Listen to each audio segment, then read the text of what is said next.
Hello, welcome everyone. Happy Thursday.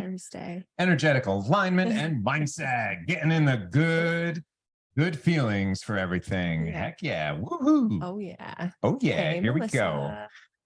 Real quickly, if you guys haven't been with us before, my name is Zach. Radio voice. I'm Monique. This is Monique, my lovely fiance. I'm a real estate investor for 10 years, been on a mindset journey as well, searching for more knowledge. And she is this amazing.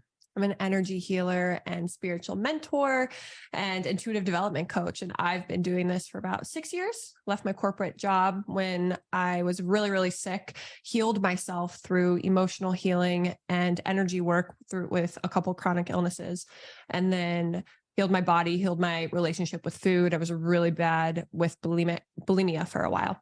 And then I just fell into energy work and changed my life. And now I'm committed to helping other people change theirs. Love it. Love it. And my part of my why in life is just helping other people. Yeah. I love helping other people. I swear, if I had $1 billion, I just would sit here and talk to everyone and help them all day long. So even though I don't yet, I'm going to do that anyway, because let's live in our best selves and we'll attract everything awesome. So yep, don't worry. We're probably going to go fast. We'll pack a lot in. We want to. There's replays. Oh my gosh, especially today. We have so much to talk about. Scarcity. It's going to be good. It's going to be good. It's the opposite. We've got an abundance of scarcity talk, guys. So that's going to be real fun. A lot of you have heard this before, but yeah, the whole notion, energy before action. Let's get ourselves cleaned up inside before we go and take some action into the world.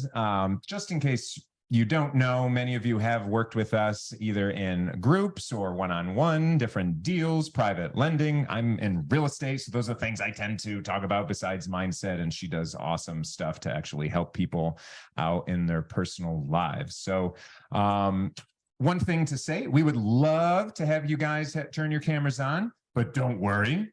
It's not required. We've been in those seats before where we don't necessarily like that for whatever reason, but we just love seeing your energy. You know, it fuels us. You know, it's just one step closer and we freaking love it. Engage in the chat. Just what it's. Yeah. Okay. So otherwise, yeah, just engaging in the chat. That is totally great because again, we can feel your energy like that. So yeah, use the chat, type your comments, everything in that. You know, if you're want to type something, if you're ready for us to go, hi, good morning, excited, something, let's go, get and do it. Yeah, I don't know. I'm trying to read what we're trying to talk about every week. At the end of the call, we will have time for questions. Today, I'm just letting you know, we try to keep these in under an hour, but today we may go over a little bit. If you have to leave at the 12 p.m. Eastern time mark, then leave in an hour. The replay will be sent. If you guys have questions or something is resonating with you as I'm talking or Zach's talking, please use the chat box. We will always come back to it. And or raise your hand. Feel free to raise your hand. We'll do that at the end. You don't want them in between? No. Okay. Not when I'm in a flow of something. Don't want to mess up the flow. Okay. And as always, I use the term universe a lot. Universe refers to whatever higher power you resonate with. So please just insert your higher power into that term when I say it, because energy knows no religious boundaries. And so we're all energetic. As always, everything in the universe is energetic. And this is just intended to help you learn how to work with your energy, which is your nervous system, your subconscious mind, in order to better your life. So let's get started. How are you guys? All right. And as people join, we'll just add them in. But hello to everybody. So today, last week when we were talking about some manifestation tips, we had lots of people talking about scarcity when some money stuff came up. So wanted to take this week to discuss overcoming that scarcity mindset and shifting into an abundance mindset. So if we have to carry on the actual shifting part into the abundance mindset next week, we totally will. But don't worry, we have a lot written out today we want to cover.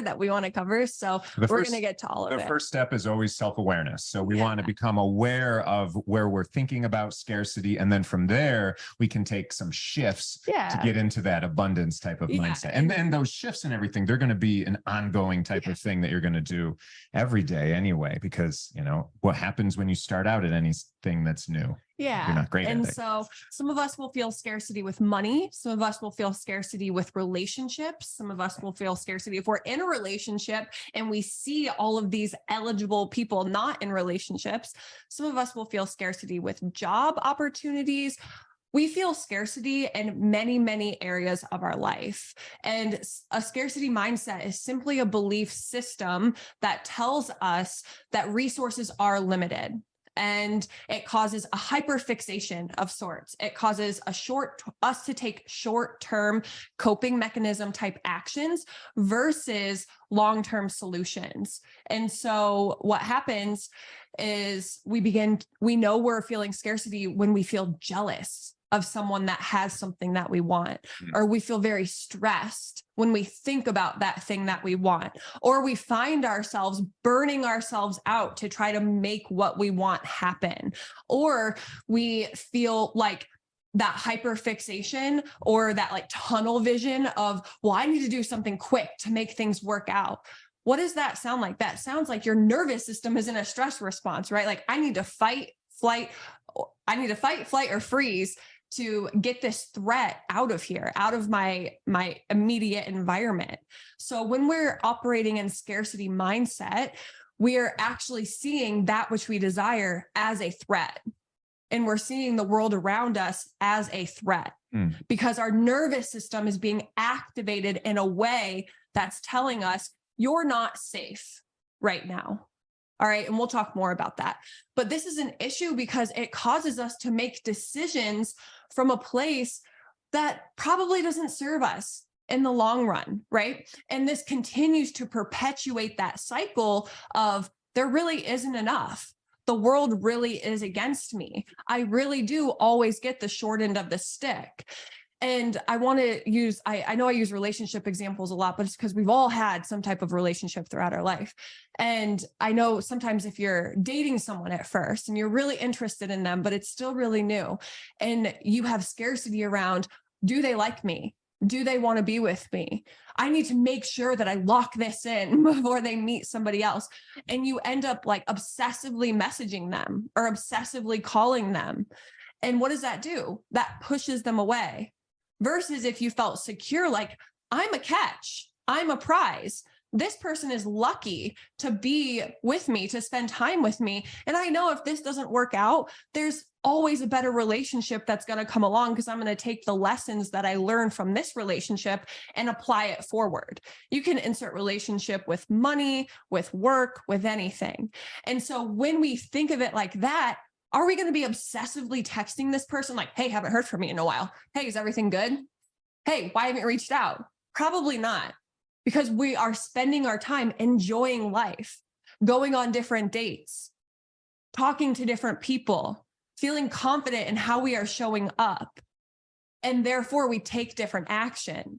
So that's what I mean when I say when we're operating from that scarcity mindset, we take action that really isn't in alignment with our true self. It's really not in alignment with what's best for us long term.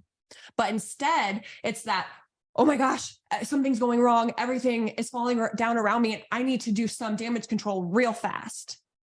And if we're constantly living our life like that, we are going to be constantly placing ourselves in those types of situations, thus experiencing that, thus proving to ourselves the world really is a scarce place. There really is not enough resources. That's so anxiety provoking too. I mean, like, yeah, just thinking about all of that. Yes. And even relating back to when I've had those types of thoughts, it's very anxiety provoking. It's just like, oh, I got to get something to happen. And I get all anxious. And then that ends up taking me into like a sadness, depressive type of spiral that can happen from that. Yep. And then what happens when you're feeling sad and depressed? You're probably, again, you're not going to take appropriate action towards that which you actually desire. Yep. And then you're just going to keep that belief system going of there's not enough. The world really is against me. So we can see that scarcity builds more scarcity. Okay. So what we focus on grows. We've talked about this a few times. What we focus on grows. But where does scarcity mindset even come from? So I want you guys to know that it's probably not your fault if you are struggling with a scarcity mindset in one area or multiple areas. It's probably not your fault. Oh, well, good. Okay. Yeah, So whose fault is it then? it is. I'm glad you asked, babe. So the main culprit of scarcity mindset is conditioning and early childhood experiences.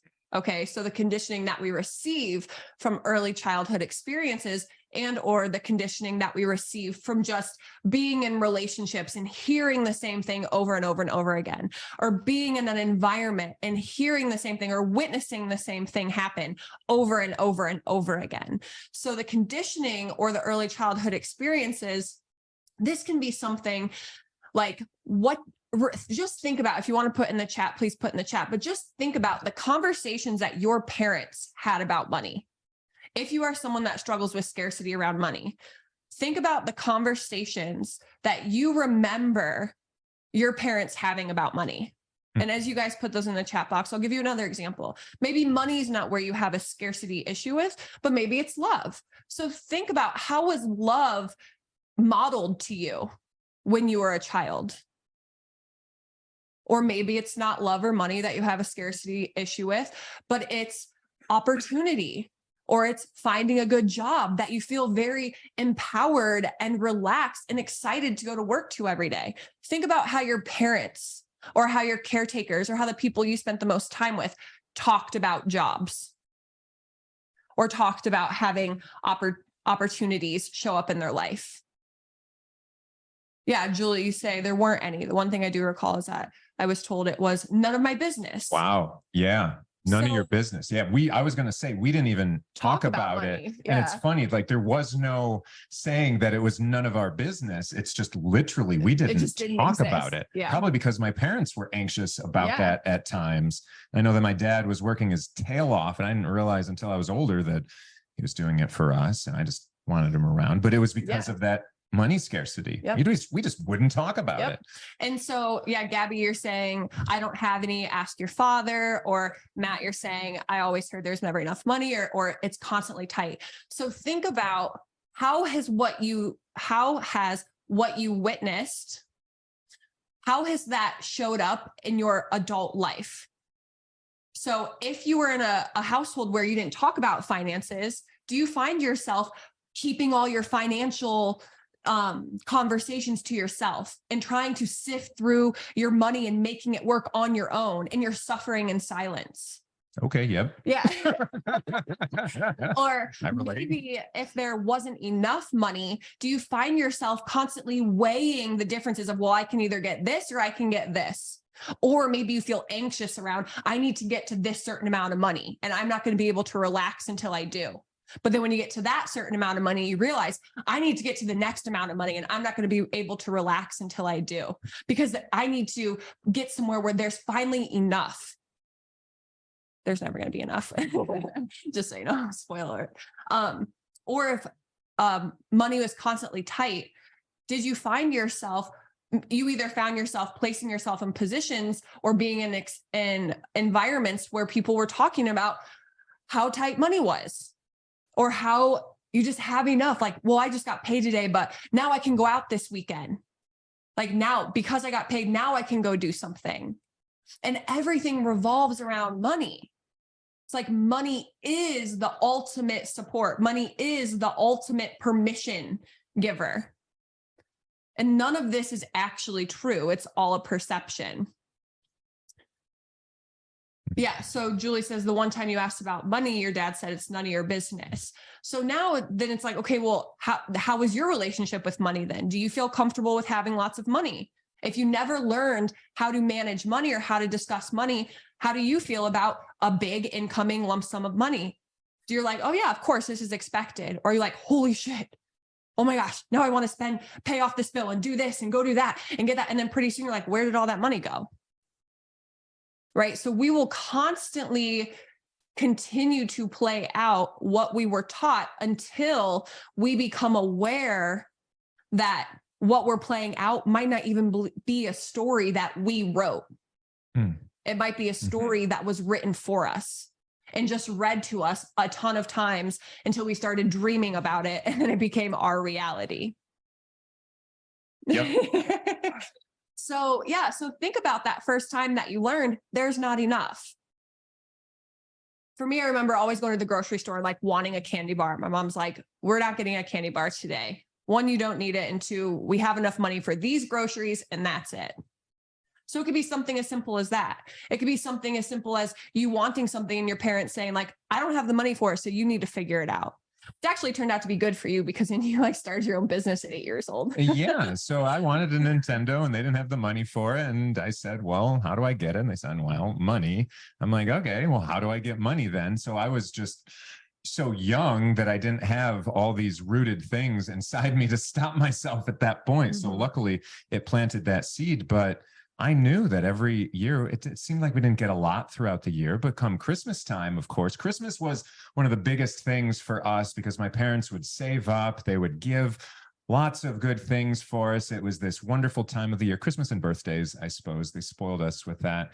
But so now I took those lessons. It's funny how we do exactly what we're taught when we're young, but I do those same things even with my employees. Is I like to spoil them come Christmas time, make them happy because yeah, right, Julie, everything is generational stuff.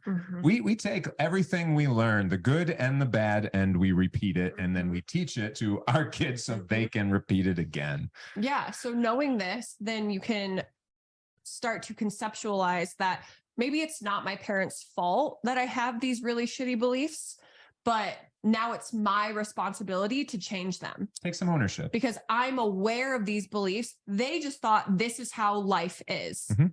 Because they didn't have the resources that we have today to teach themselves differently, or some of our parents just weren't aware of the resources that were available. But if you're here, you know of resources. So you know that, okay, I know that these beliefs probably aren't mine. And even if I did acquire them, I can change them. And so now it's my responsibility to do that. But one thing that can get in the way of changing them, and this is another component to scarcity mindset, is we attach our worth to how much money we're making. And we can see this through how our parents talked about money and worth around saying, well, they think that they're better than everybody else because they have so much money, implying that I'm less than because I don't have as much. Or, well, we can't wear nice clothes like that, so we can't go to that thing, implying that you're not good enough to go to that thing because the clothes that you're wearing aren't dressy enough or whatever it is. And so we can understand that there is this connection between worth and income that we've been taught, and it's complete and utterly untrue. It's just bullshit. It's untrue because you're worthy because you are. There's no reason why you're worthy. It's just like you don't need to be worthy for gravity to work for you. You don't need to be worthy to have access to clean water. It's just something that gets to happen. Gravity works for us because it does. We all need clean water to live because we do. It's not something that we need to prove. Zach doesn't need to prove to me to be worthy enough to take a big breath of oxygen in. And this is the thing. Money is an energy. The paper form of money is the symbolism that we give the energy. Okay? Just like oxygen is an energy. And then when we breathe it in, oh, I just took a breath. Breath is how we assign a symbolism to oxygen. Would I get mad at Zach if he's sitting here taking big, deep breaths? Like, hey man, you're taking really deep breaths. Like, you mind cooling it for a while? You think you can hold your breath? Like I haven't gotten my share of deep breaths in yet. Just think of how silly that sounds. But this is how we think of money, because this is how we're conditioned to think of money. And we think, and like if Zach's taking big breaths, I don't think, well, he must feel so good about himself. He's taking all these deep breaths. Who does he think he is? And yet that's how we feel, or how we were taught to view other people. Or we get jealous of these people, and the people that do take breaths will, look down at us. So it's not just our parents that we're picking on, but it is society, and our kids You know, in schools, it's everything around you, the culture, they will do those same things, and you'll compare yourself to other kids, to other people, other grown kids like we are now. Yes. And it goes around and around and around. So it's just prevalent all around. But that's funny. You bring it to something as simple as gravity or air or water, when it is exactly the same thing. Well, and this is the thing, is that those fears, that scarcity fear that there's not enough, it will continue to be a fear until we realize how ridiculous it actually is. Because if you believe in a higher power, then you believe that that higher power knows what it's doing, right? It created the entire world. It knows what it's doing. Okay. So why would it put you here if you weren't meant to have what you want? Why would it put you here if there wasn't enough for you? Why would it put you here just so you could struggle through your entire life?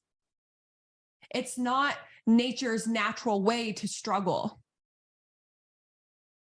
Yeah, we have moments of struggle, but we're not meant to live in the energy of struggle constantly. And yet we do. We punish ourselves mostly because of these belief systems that we hold, but now you know they're not even yours.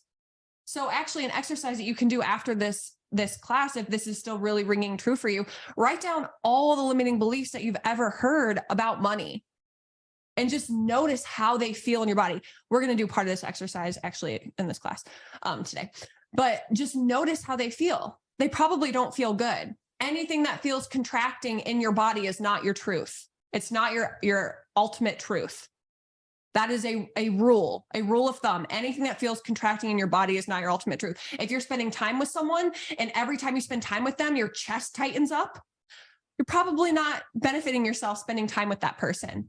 If you are doing something and you go into a job and every time you walk into the building, you feel sick and your stomach becomes in knots, probably know that that job's not the best job for you in the long run. And we're used to feeling those things out. We notice them in the moment, but then we'll be quick to forget them. With our thoughts like, well, this is what I have to do. Yeah. This is just what needs to get done because that's what we were modeled. But it doesn't mean that it's good for you. We can all stay in I stayed in a toxic relationship for 4 years.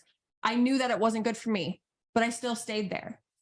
And so we can continue to struggle throughout life and with money, thinking that there's not enough and feeling like we have to prove ourselves and that we're not good enough until we have a certain amount of zeros in our bank account.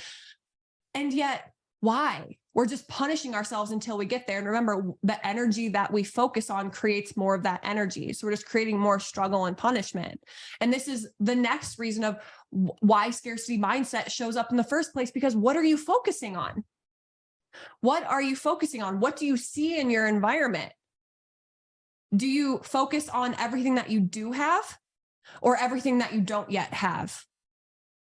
And notice how I said, don't yet have. Yeah. Because we never want to tell ourselves, I don't have that, or that's not for me. We want to say yet, because that allows that little bit of room for possibility. It tells our subconscious mind, yet, that means it's still a possibility versus just flat out cutting off any single opportunity that we have for it. But yeah, what are you focusing on? What kind of conversations are you having? What types of places are you dwelling in? Are you constantly in conversations that are reminding you how little there is to go around, how much struggle there is in the world, how hard it is to come by a buck, that money doesn't grow on trees, that the big man wants to fuck everybody, that you're separate, you're different than the people that get to make good money, that they just were born into it or they screwed somebody over and that's why they're there. What kind of conversations are you participating in? What kind of experiences are you witnessing in your environment? What are you focusing on? Are you focusing on everything that you don't have yet, again, or are you focusing on what you do have? and multiplying that. We'll talk about that later because Danielle, you say you still feel stuck when thinking about homelessness, famine, and the likes. Why? Why? Because you have a heart. Because we're empathic. We're all empathic creatures and we care about the well-being of others. But no amount of you being in poverty will help the homelessness and those struggling with food. You can't be so unhappy that you help other people get happy. You can't be so lonely that you help other people be in love. You can't be so poor that you help other people live in wealth. You having money doesn't mean that other people are not going to have it. There's no pie in the sky. But you struggling sure as heck doesn't mean that other people are going to have abundance. So interesting. I was having a similar conversation yesterday with someone, and just, I'm not as driven by money to start out. I'm just not. I'm more driven just to help people. Like, I feel better just helping people. Like I said in the start of this call, like if I had $1 billion, I'd still be doing these things with you guys here today, because this fills us up. It makes us feel wonderful. And who knows, like, I say something to you guys, she says something to you guys, or even someone that's not here hears this, it affects their day, it affects someone in their life, they're able to make a different change that can affect other people that they're around throughout the day, even in a checkout line that they're around, that affects their life. It's like that ripple effect, you never know. And so thinking about all of those positive effects, that gives me this abundance of help that we are giving just by showing up here today and talking to you guys about that. To me, that's absolutely wonderful. But money in and of itself, no. But also, if I had tons of money, what would I end up doing with it? I would end up helping a whole bunch of people at the end of the day. And so just like to your point, Danielle, man, yeah, you want to help out more people with homelessness, famine, the likes, whatever thing gets you really excited at the end of the day, to do that. Donate to them. Oh my gosh. Yeah, I was on this call. We were talking about this guy in upstate New York that donated all this money to Strong Hospital, this entire wing that just helps these people. And that wing ended up helping him and his young daughter at, oh my gosh, to a disease that they couldn't get answers to anywhere else, but they ended up finding it at this emergency room that just rushed them right up to this hospital that was donated by this guy, this billionaire. Holy smokes. And so they got the treatment they need. It showed up at exactly the right time for them, for someone that just did good into the world.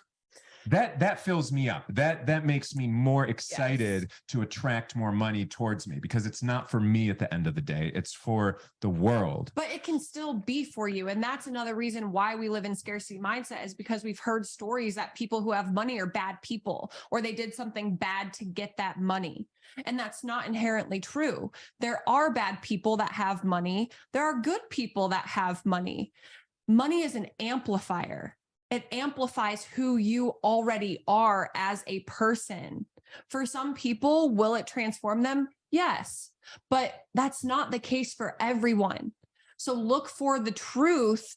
And are there good people that have money? Yes, there is. There are plenty of good people that have money. Look for those people that have money and remind yourself there are good people that have money. Money is an amplifier. And so money in your hands, if you're here, I imagine you're a person that has good intentions. So money in your hands is a good thing. If anybody should have money, it should be the people in this group, because everybody here wants to help other people. Yep. And you can't do that if you yourself are struggling, because you're focused on just getting through your day. And then by the end of the day, you're so exhausted. How are you supposed to extend resources to others? Money makes things easier so you can do things that fulfill your heart, like helping with homelessness and famine, helping family members, helping friends, helping a charity that you really believe in. Just remember, it's an amplifier, but then you have to ask, what type of person do I believe myself to be? Because if you believe yourself to be a bad person, then you might repel money, afraid that it's going to amplify more of that. So that's just a self-reflective question. I don't think anyone here is a bad person. And Julie, you made a comment of how your husband is averse to debt. Debt is not a bad thing. How we view debt can be a bad thing, and thus how we use debt can be an unhelpful thing, but it doesn't mean it's a bad thing. Debt is leverage. And can we be grateful for the debt that we've acquired because of what it has allowed us to purchase, what it has allowed us to experience, what it has allowed us to grow into and evolve into? Can we shift the dynamic we have with debt? And instead of feeling repulsed by it and sick to our stomach because we feel like a failure because we haven't paid it off yet, can we look at it and say, wow, I'm so grateful that this bank or this person lent me money because they trusted me that I was going to pay this back. And I'm going to prove to them that I am a good, trustworthy person. And I'm going to pay this back. And wow, I'm so grateful that this money allowed me to have this experience because I learned this, this, and this from this experience. It helped me evolve into this type of person because of this experience. Just feel the difference. And seeing debt through that perspective or seeing debt through like, fuck, still haven't paid this off. This is just, I just keep getting more and more debt. Because then you are putting that energy out there, and that's what you're going to amplify more of. So just shifting that conversation around debt, that can be a totally different conversation that we have, but it's just shifting that perspective around debt to one of gratitude for what it allowed you to do. Okay. So the next thing after the identification of money makes me a bad person or only bad people have money, the next and final thing that I have for what can relate to scarcity mindset is having some type of shock trauma happen and you just haven't fully processed that trauma. Like maybe your parent lost a job, or maybe you lost a job, or something came up like a health issue or a car issue, and you had to spit out a very large sum of money. And you learned that money can be taken away at any time. So what's the point? If I have money, it's just going to get taken away. If I have money, something's just going to come up.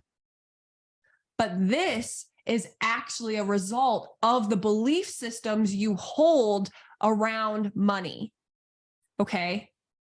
Because if we believe that there's never enough, then when we get more than enough, we will manifest something happening that then confirms our belief that there's never enough. And we'll focus on that, and it'll confirm we it. will take some type of action, or we will do something unconsciously that leads us into the situation of crap, I barely have enough to cover this.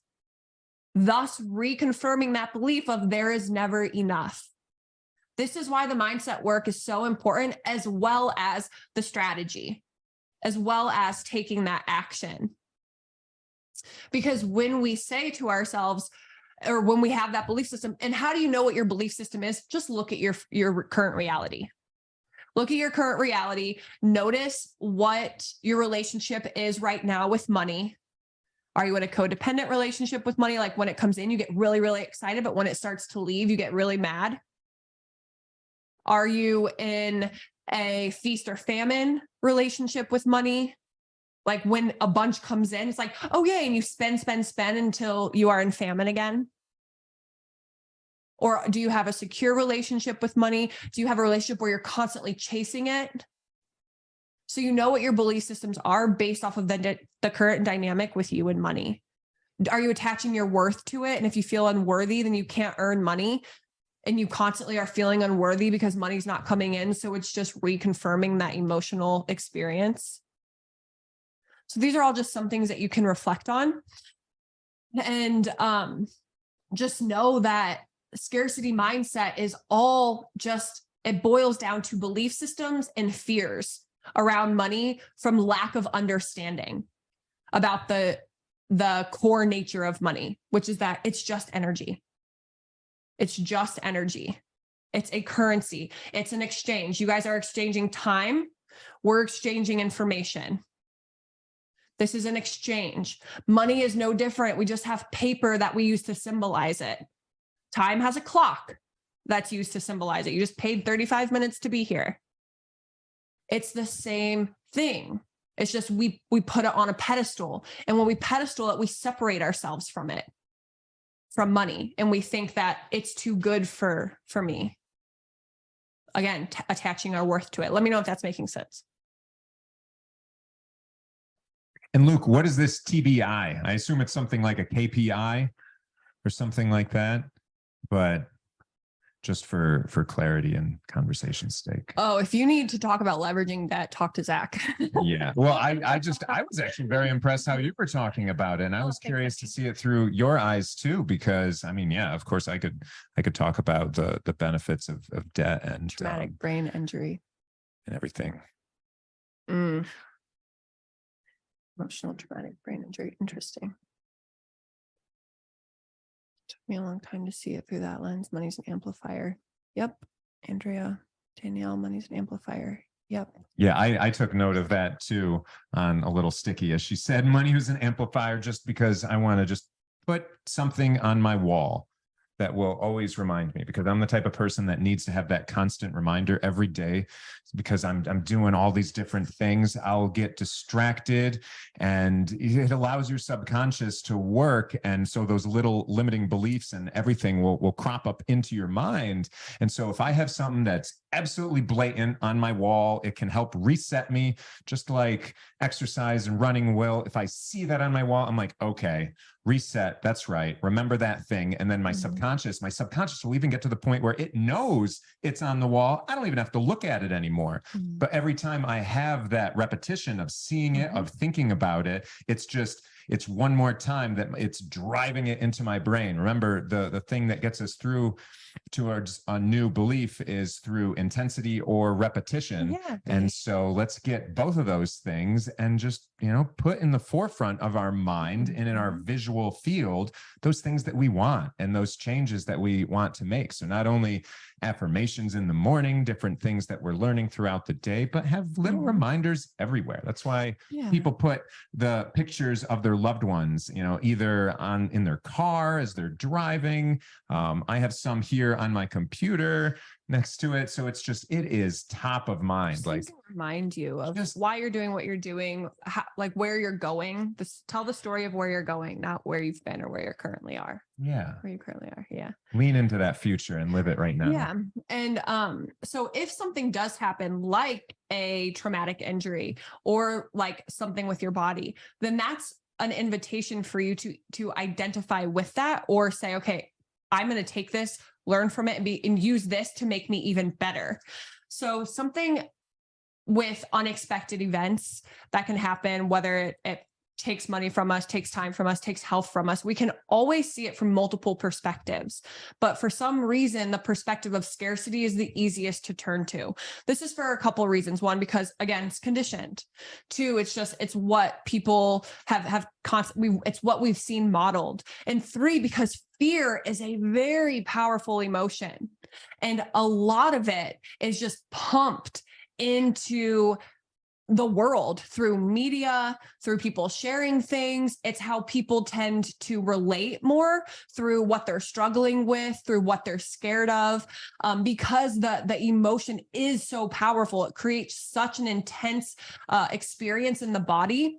Then it creates more of a bonding experience with other people. So it's a very easy energy to get like locked into and to like plug into. So if there was a big plug, and people just think of a big plug, and like, if there's billions of people plugged into the energy of fear, then that plug's going to have a ton of spots open for you to plug into it, versus like love, which has a littler plug because less people are plugging into it on a regular basis.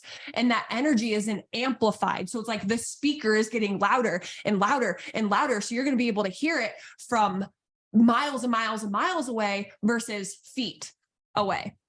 So just know that energetically there is a constant opportunity for us to recalibrate out of fear into an energy of gratitude, of hope, of appreciation. And the more that we do that, the easier it is. But until we take initiative, and it takes effort at first, because so many people around us are just conditioned to default into fear and scarcity. But you can do it. It's possible. And like keeping notes and reminders around common places that you dwell are a wonderful example of that. And Andrew, you said I never put money on a pedestal, but looked at it more like evil. So you're putting it on a negative pedestal. Like, I want to stay as far away from that as possible, because it's like you're putting it on a pedestal of just something that you never want to achieve. So then if we see ourselves, the point is when we put it on a pedestal, whether it's a positive or a negative one, we separate ourselves from it. And if we separate ourselves from it, we create more of that energy of separation. And if we're in that energy of separation, we can never become one with. Okay. Because we will always do things to keep ourselves separate from it, because we either don't feel worthy enough for it, or we don't want to become a bad person. We don't want to be an evil person. So whatever the reason is, it matters to you specifically, so you can work through it. But ultimately, it doesn't matter what that reason is. It just matters that you are in separation from what it is that you want. Like people who have been hurt and they close off their heart from relationships, although they really want relationships. So we have an incongruency with our actual desire and with what we are subconsciously allowing to play out in our life. So, oh, you're so welcome, Andrea. So are we doomed to a scarcity mindset forever? No, absolutely not. However, it will continue to pop in and out of your life for the rest of your life, probably, because, Yeah. because I don't want you guys to fear scarcity mindset. I want you to see it as, oh, awesome. Another lesson I can learn, or another opportunity for me to grow into more, another opportunity to raise that glass ceiling, right? So I'm just making the ceiling higher and higher and higher. This is because when we move into something new or the unknown, what happens? We feel fearful of the unknown. This is just something that happens. It's with our primal brain. We feel fearful of the unknown. So this is why we do practices like visualizations, meditations, affirmations, because we are familiarizing the unknown. Okay. So that when we begin to move into it, it doesn't feel so scary. But we feel fear. Fear is associated with scarcity. Well, what if it doesn't work out? Well, what if there's not enough? Well, what if I fail? So it's not a bad thing that scarcity shows up. It's an opportunity to grow and evolve into more, to raise that glass ceiling, to prove to yourself, I can explore past the edge of my comfort zone, because I've already proven to myself that there is more than enough. Look around in your life that we have so much. But we don't focus on what we have. We focus on what we don't yet have. Therefore, that's what we see, what we don't yet have. It's so funny. So you just listen to the word failure. I failed. I tried this and I failed. In that sentence, you don't hear that you tried. You hear that you failed at the end of the day. What if society and the people around us taught us that trying was the great thing? And so failure meant that you tried something. Yeah. Gosh, and you probably tried something you weren't so great at, right? So there's many times you hear failing forward, but regardless, you're still saying fail. And it's just that word, I hear it and it's, I can't get over that thought pattern. So I want to try and recondition myself to just think about trying and just focusing on what has happened already and what I am doing now. And I'm trying and it's a little bit better. And then it makes it wonderful. And then you can ask people, hey, how many times have you tried something today? Not how many times have you failed or like how many good things have happened. Just reward people for trying. And then you're going to be around a whole bunch of people that are trying and that reward you for trying. And then it makes anything seem possible, because when you try something, you start from nothing, right? Or from some space of lacking or some inexperience, but you are now making success because you have tried. And guess what happens when you try enough? You get better at it. And you are going to become successful. You will. It's just so many people give up before they get there. For a litany of reasons, so many different reasons. But yeah, just rewarding people for trying. Yes, one step closer, 1% better. Not even accepting the failure, not even saying the whole fail forward. Okay, that's fine. But again, we're looking backwards. We're facing the word failure. It's like, well, let's not have failure. Let's just reward trying. That's what Jesse Itzler does with kids is he doesn't reward them for certain things. Yeah. He rewards them for their effort that they put into it. Oh, well, I wish that'd be sad to say. I wish he was my parents. That's not nice to my parents. I love my parents so much. I'm so grateful to them. But like, just, that's something that I would want to instill in my kids. Absolutely. Along with the good things that my parents have taught me, but just, yeah, reward the effort, reward the trying and the consistency and all those good behaviors. Yeah. Yeah, definitely. And so you can recondition yourself to celebrate when you try something new, celebrate when you move out of your comfort zone, celebrate when you invest in something, even though it feels scary, but everything inside of you saying, do it, do it, do it, do it, do it. Celebrate when you take that bold, scary action because you're excited for what's on the other side. And just remember that the more you celebrate, you are bound to create more of that energy, right? What we focus on begets more of what we focus on. So if we're focusing on celebration, then we will find ourselves in situations where we get to celebrate more. Okay. And so how do we begin to shift our scarcity mindset into more of an abundant one? We have to address the nervous system. Okay. When our energy is contracted, when our body is all like folded up and tense, and we're feeling like very stressed and overwhelmed, that is a sign that your nervous system is just highly, highly activated, and it's been activated for a very long time. The more tense you feel, the more low energy you feel, the more depressed you feel, the more anxious you feel, the more disassociated you feel, the more ill you feel. These are all signs that our nervous system is just activated. So what we want to do is, one, notice when you're in a state of scarcity, when you're freaking out about bills or the next income check or whatever it is. Notice how that feels in your body. Heart starts to beat really fast. Chest becomes tight. Stomach gets up in knots. You might start rubbing your head because your head starts hurting or you feel pressurized. All of these are similar to when your nervous system is activated. Your nervous system is activated when there is a threat or danger.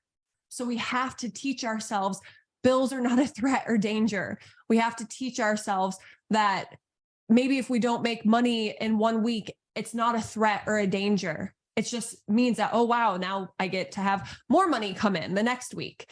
And so we have to shift the story that we tell ourselves, because we cannot create wealth from a stress response. We cannot create wealth from scarcity, because that will just create more of that.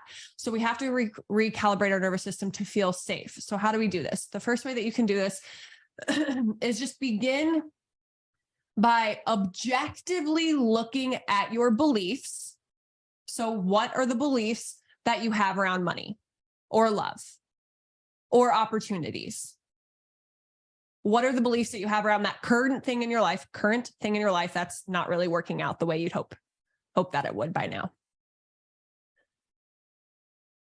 And then how can you look at those beliefs? We're going to shelf those for now. And then, so you can do this exercise after this call, but how can you then see that thing that you want as safe? Because if you don't have it yet, a part of you doesn't feel safe having it. So we have to connect to that part of us that doesn't feel fully safe having it. Why doesn't this part of me feel safe? Is it because it's afraid of the person that I'm going to become once I achieve this thing? Is it because it's afraid of the people that I'm going to have to stop spending as much time with once I achieve this thing? Is it because I'm afraid of the conversations I'm going to have once I achieve this thing? Is it because I'm afraid that I won't be able to maintain it once I achieve this thing? What is the fear there? And then how can we remind ourselves that there's no proof that any of this is going to happen? And even if it does, I'll be fine. I will be fine, because the people in my life that truly love me, they're going to support me regardless. And the people that don't, then they're not meant to be in that part of the journey of my life. And this is just going to amplify who I already am. And I know who I am. I'm very grounded in the belief of who I am. And so it's just reminding yourself that this is safe to move into, because if the body perceives it as a threat, then all of these limiting beliefs are going to pop up and you will halt yourself from moving into it and anything that's new. Even if you are currently miserable, your body knows that it is safe in the misery.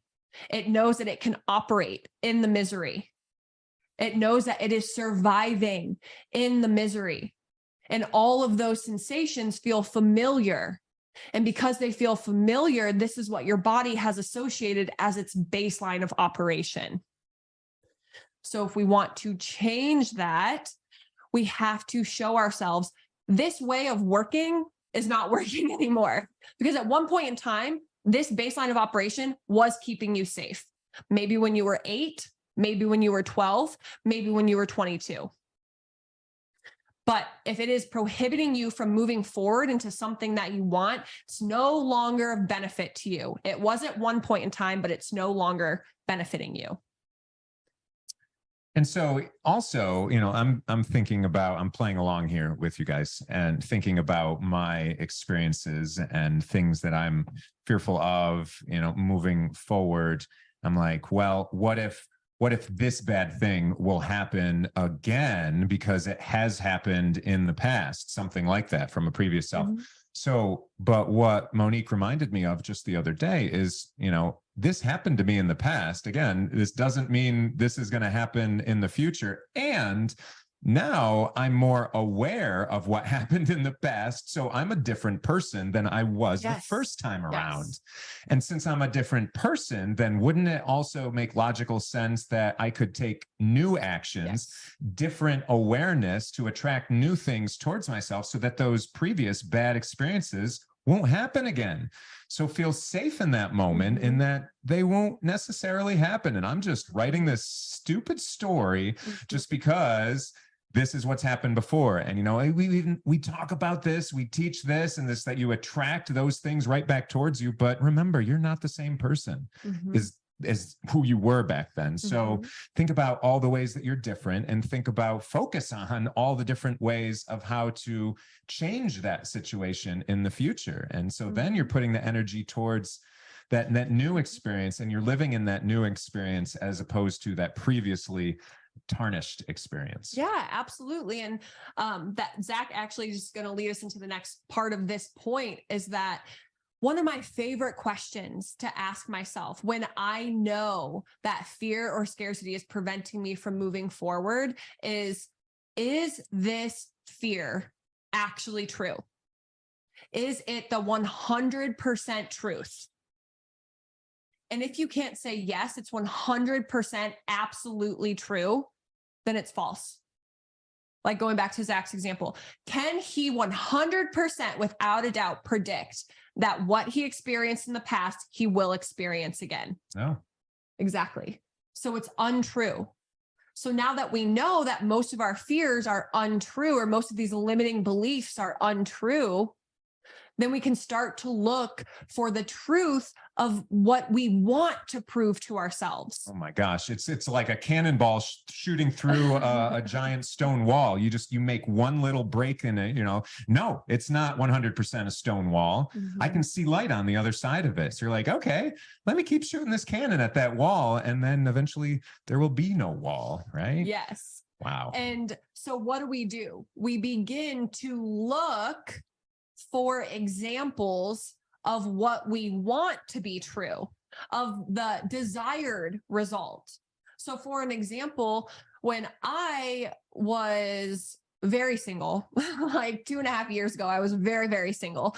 And I was looking for someone like Zach that had his qualities, but I didn't think that I would find anybody in the immediate surrounding area that I live in. But I was wrong. So I would go online and I would look for men to prove to myself there's an abundance of men that have these qualities that are available. So I had to prove to my mind that this was true. And then I would go and I'd look at Sarah Blakely, the creator of Spanx. She didn't get married till she was 37. I was 29 at the time. I'm like, I have plenty of time to find a relationship. She didn't get married till she was 37. Her husband was 40. And so there's always examples. All you need to do is find one. You need to just find one example of what you want being true, and find it from someone. Maybe you're someone who your family immigrated here and you want proof that immigrants can be successful. So you go and you look up successful immigrants and you see that there are tons of Google pages of successful immigrants proving to you that you can be successful. This can be your story too. Or maybe you quit your job and you want to find proof of someone finding success later in life. Or maybe you didn't go to college and you want to find proof of someone who's successful financially who didn't go to college. We have the internet. It's a wonderful thing. So use it to your advantage and prove to yourself the stories that you want to be true. Because if it can happen to someone else, it can happen to you. But the thing that we want to keep an eye out for is if we get jealous when we see that. Or if we say, well, yeah, it's easy for them. Well, they were in your shoes once too. And they got to where they are. They weren't born as the creator of Sphinx. They weren't born as the author of Harry Potter. They were once in our shoes too. So find the proof and focus on that proof and remind yourself, this is true. This can be my truth. Out of infinite possibilities, align yourself with the truth that you want to be true for you. And you know that it's a truth for you because it would feel expansive in your body. And if your belief of what you desire feels tight or constricted or like, oh, I don't really know if that's possible, reframe the belief of what you desire. Like maybe you don't have any houses right now and you want to own like 50 doors. And you're like, okay, I want 50 front doors by 2024. But you're like, oh my gosh, that feels so overwhelming. It feels really scary. Okay, well, maybe I'm in the process of purchasing 50 doors because you're telling the story of what is, and you're telling it as if you are that person.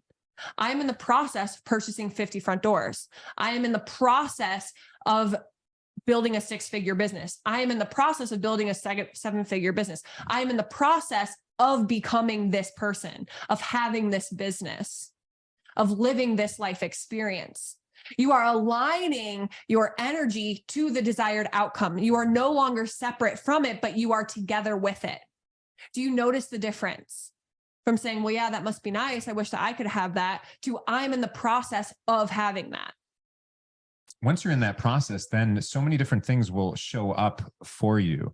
And you'll find, like Monique was saying, you'll find those examples of people that have been there before you. Yeah, they'll start popping like popcorn. And I mean, even just to that specific example, 50 doors. I mean, I've coached people through that idea. Sure, you can go and you can get one door at a time and you could spend 6 months renovating it. Gosh, even longer if you do it yourself. Oh, sweat equity is great, right?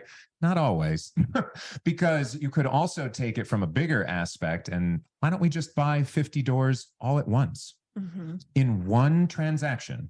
So instead of the whole year grinding 50 all over the place, single, blah, blah, blah, so difficult, let's just buy that from someone who already has them all fixed up.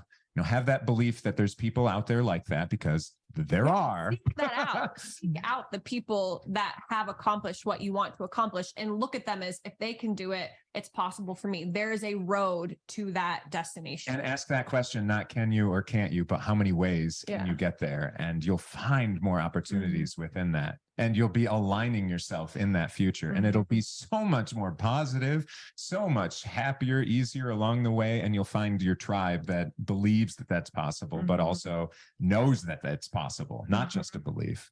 Yes. Super fun. Yes. And I just want to respect you guys' time. I know it's almost noon. I just want to get through a couple more points of shifting into the abundance mindset. But if you have to go, then we thank you for being here. But let's just bust through these real quick. So the second one is accepting where you're at. We cannot change what we first don't accept. So if we're constantly in denial of our current reality, then we're never going to get out of our current reality, because our subconscious is always going to remind ourselves like, yo, this is where you're at. This is the truth that you're living right now. So once we accept that, then our subconscious stops fighting with us. And we just accept like, okay, this is where I'm at. Now, what can I do about it? We take our power back when we just accept that things are what they are, even if they are undesirable. Because if we are in constant state of denial, we're never going to do anything to change it, because we're not even accepting that it is an issue, it meaning our reality. So accept where you're at currently and find things in your current reality to be grateful for. Because when you have that abundance mindset, how's it going to feel? Free, easeful, empowering. You might feel more confident. You might think you'll feel more confident. You might feel, what are some other adjectives, babe? Just awesome. I like that calming, that relaxed Peaceful, state, yeah. you know, that I can do whatever I want. Yes. At that point, I can help other people, you know, go back to your why, whatever your why is in life. And that becomes so much more achievable, so more, much more tangible right in front of you, because you don't have all this chaos that's going on in your mind around it. And so take those and practice focusing on those now. So maybe you don't have that dollar amount, but yet you have clean water. You have a bed that you purchase. You have a house that you're living in. You have clothes that you wear every day. You have food, an abundance of food in your fridge. It's like, wow, there is so much to be grateful for today that we just so overlook so easily. So when that's all we have to focus on being grateful for, use it to your advantage and focus on that. I always tell Zach how grateful I am for him. And I go into like my little love wave things. And because it feels so good in my body that it aligns me to how I believe achieving my goals will make me feel. So when what we focus on creates more of that. So if we want to shift from a state of scarcity where we're in constant stress response, constant anxiety, overwhelm, burnout, to a state of overflow, we have to first realize everything in our life that can help us create that state of overflow. And that's just a perspective shift. That's easy.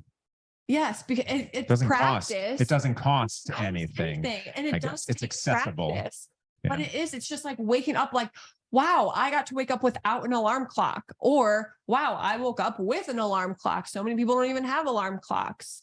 I have clean water, whatever it is, there's so much to be grateful for. And if you're lacking things to be grateful for, look to nature.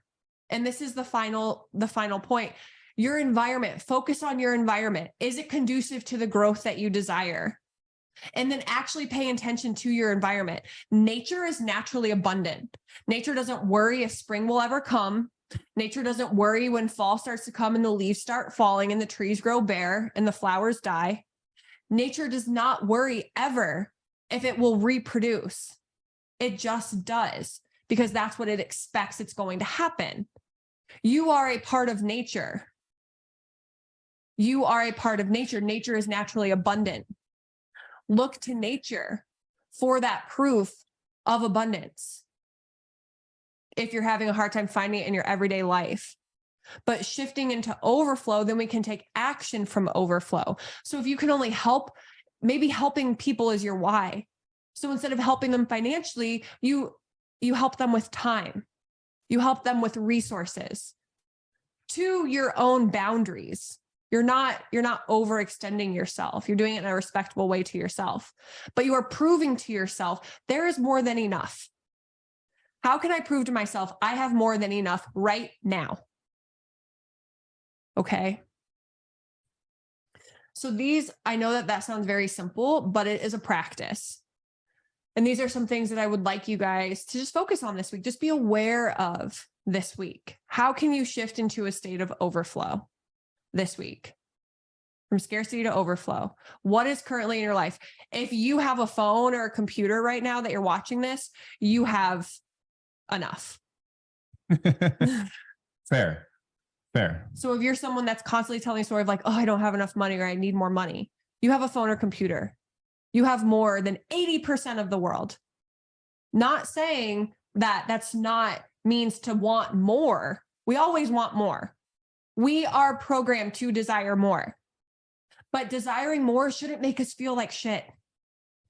It should make us feel excited for what is to come. But if we're constantly comparing ourselves to where we're currently at to what we want, and the void, the gap that's between where we're at and what we want, we're going to find ourselves separated from that desire. But when we understand that I'm wired to always want more, but how can I first appreciate and celebrate everything that I already have, everything I've already created in my life? That energetically zaps the gap, it shortens the void, and it aligns you with your desire, because everything is emotional first. Remember, our emotions move through our heart. Our heart is the strongest magnetic field in our body. Everything is responding to us. Okay. So part of my practice I like to do that I hadn't really done in years previous is just gratitude in the morning. Part of my routine is to actually write down things I'm grateful for. And I keep a little journal of that now. Yeah, absolutely. Gratitude is fab.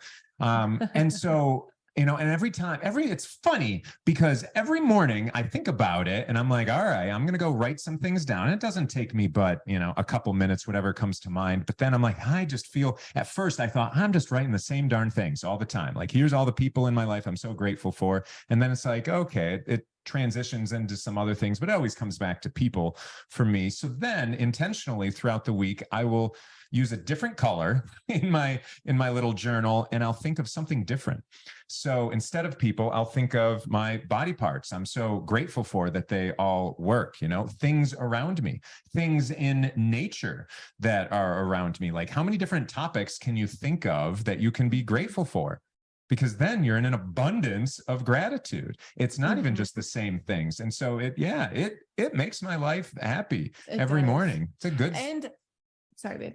No, that's good. And one thing is to make it an experience. When you're drinking, if you're a coffee drinker, feel so grateful for that, especially if you live somewhere where it's cold, with that warm cup in your hand, smell the coffee, bring it in, invite other senses.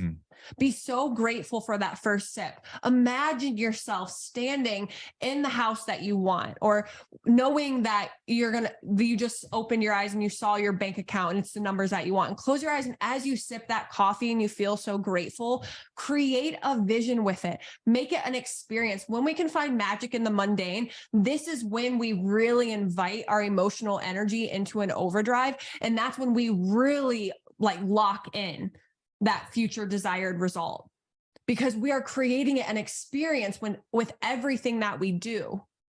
And so if you can create an experience, like when you step in the shower, feeling that warm water, like, oh, this water feels so good on my body. I'm so grateful for this experience right now.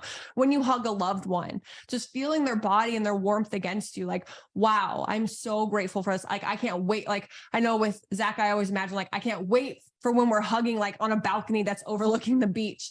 And I just get so excited for these things, but I'm excited for the future in the moment right now. So you can be excited for the future, but be excited in the moment right now, and be excited for the future, not from a place of like jealousy or worry or hurry, but from a place of, wow, this moment is so great. And when that next moment comes, it's going to be magical too. But this moment is so magical as well. That's how we shift into that state of overflow. And it's a practice. Yeah, we don't want to be desperate for that future to come, because then that desperate is that clingy energy. It's that codependency, and codependency is a repellent. And so when we can prove to ourselves, I'm good right now. And oh my gosh, this coffee is so good. And oh my gosh, this breakfast is so good. And oh my gosh, the sunlight is so wonderful. And I'm so excited when I can have coffee, have breakfast, experience sunlight in that place that I see myself in, or with that number showing up on my bank account when I check and open up my laptop, or having that email come through of, yeah, deal signed. What's next? So use the current experience to then project it into the future from a place of overflow, because we're already doing that from a place of scarcity. We're already really good at that. We feel the tightness in the current experience and we're like, fuck. And then we look to the future and we're like, well, that's not going to work out. And that's not going to work out. We're already doing that. Let's do the same thing on the reverse. Okay. So that's something to practice this week. Love it.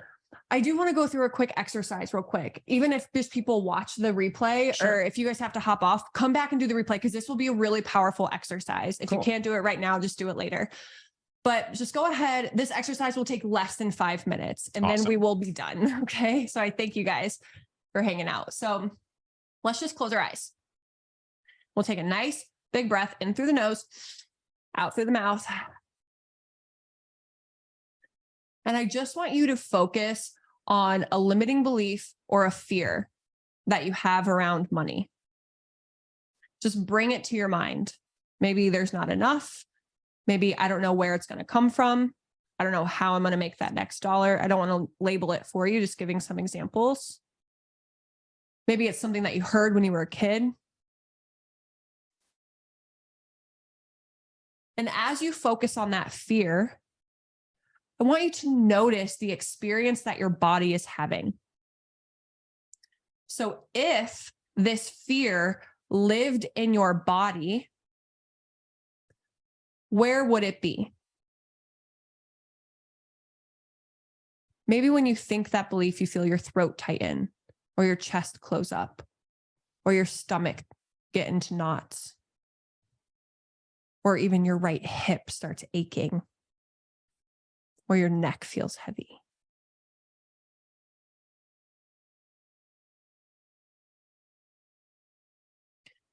And just notice if you're having a hard time recognizing where it's at in your body, just ask, if this lived in my body, where would it be? And just see what pops up first thing, even if it doesn't quite make sense.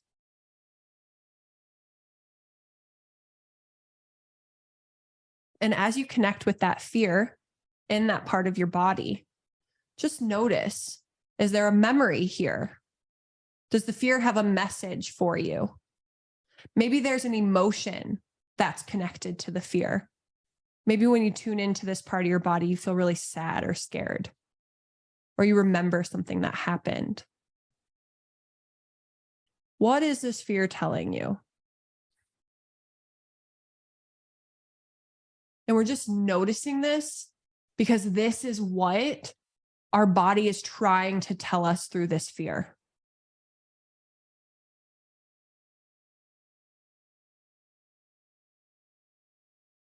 So once you have this message, if you don't, then you can come back and do this exercise later, no worries. But once you have this message, or even if you don't, we'll just go ahead and just thank your body for showing you, thank this fear for showing you, and ask, what do you need to feel safe? What does this part of me need to feel safe?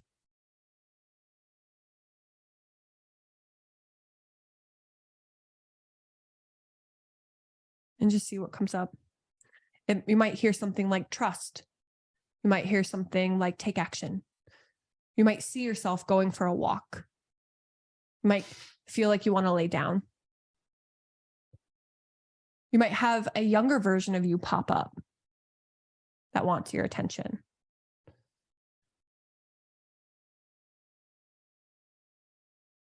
But whatever you need to feel safe, just put that on the shelf in your mind and do that for yourself today. Mm-hmm. Okay? And then ask yourself this question. If I knew I was always supported and things were always working out for me, what would be the next action step that I take? Or how would I move forward in this situation with this belief? And again, just first thing that comes to mind.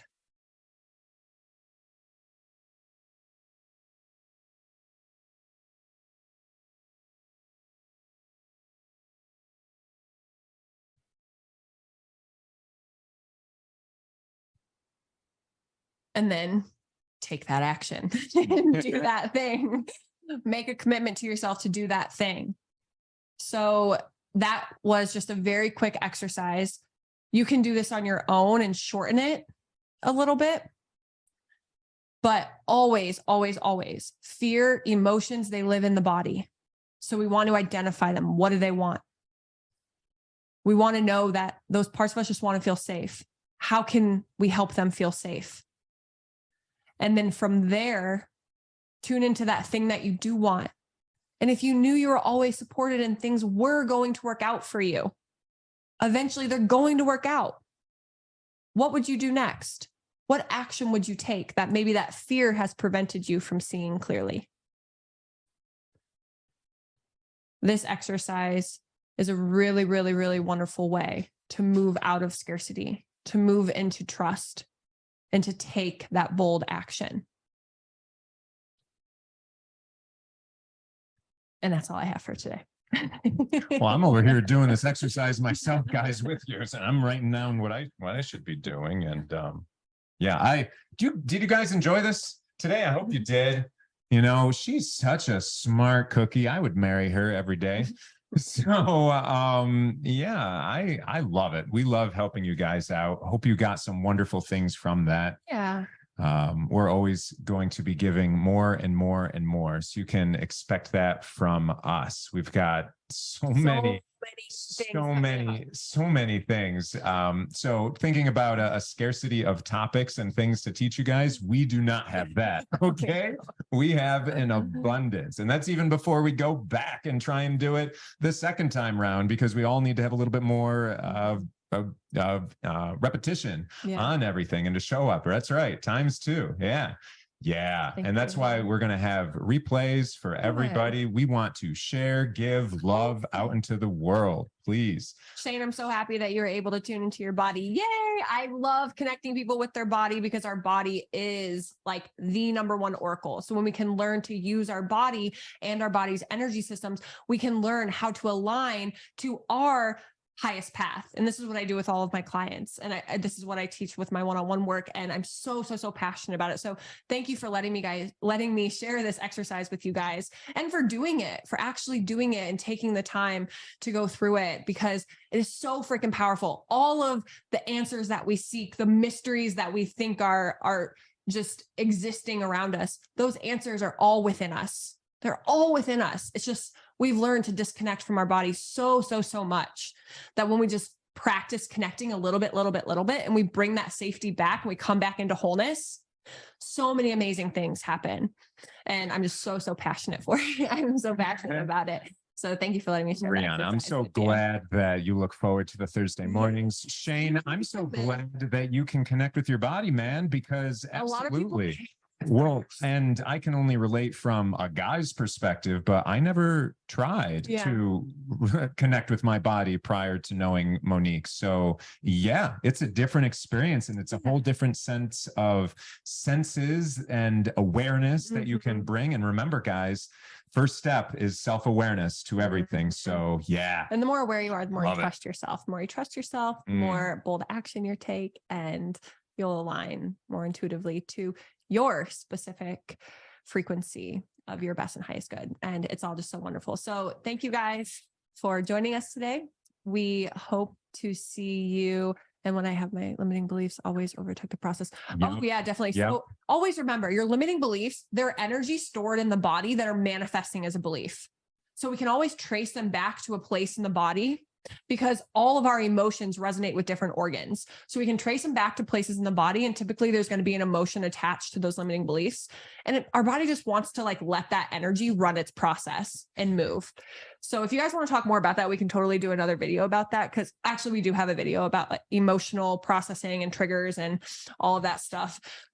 There is so much. You guys don't even know how much you don't know yet. That's part of the fun right now. And that's okay. And that's why we're just going to give it to you little by little. And as things come up for you guys in the chats, that's why we love when you're live, because when you are here live with us, we will read your energy. We will adapt what we're doing from week to week to address your concerns, to help you out, because you are the reason why we're doing this. Yeah.